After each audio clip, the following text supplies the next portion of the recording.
dahan fara badan baa jirta barnaamijkii wuxuu leeyahay shil baabuur buu leeyahay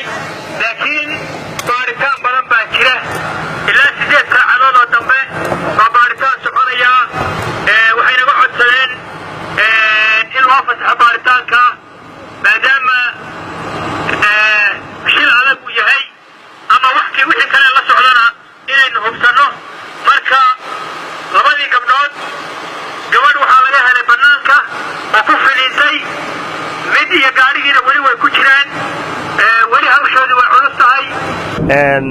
marka koowaad waxaan rabaa inaan dhaho innaa lilaahi wa innaa ilaahi raajicuun oo aan u tacsiyeeyo labadii qoys ay gabdhuhu ka geeriyoodeen galabta labadii duhurnimo markay ahayd ayaan ku dhaqaaqnay inaan raadinno ama baadigoob raadkii gabdhaha magaalada jaska waa layskala qaybiyey dad badan ayaa la ahaa sidii gabdhaha loo waayeyna waxaa lagu jiray raadintoodii markii ay 5tii galabnimo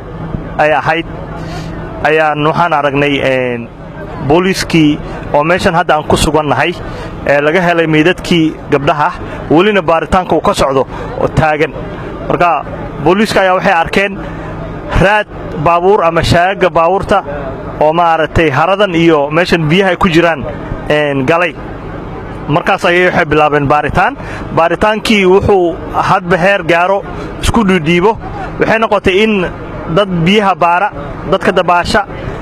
loo yeero taasna waxay gaartay in la ogaado baawur inuu meesha ku jiro marka laakiin waxaa la ogaaday oo hadda naga haray raadintii iyo baadigoobkii gabdhihii la la'aa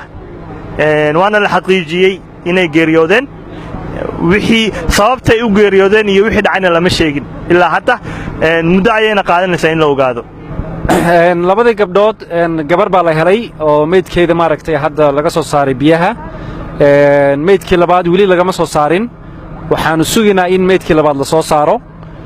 waxaana rajaynaynaa maaragtay in muddo saacadii bar meelahaasa ay ku soo gabagaboobi doonto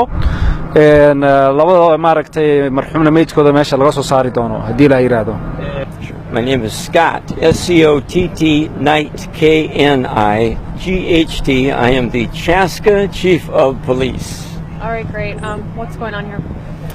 As you can see, we've had a recovery operation here all this evening in a holding pond just off of Highway 41. We have recovered the car that we believe was driven by the 2 females. We have recovered 2 bodies that we believe are the missing women we had been looking for. Positive identification has not been made yet, and that will be determined by the medical examiner tomorrow morning.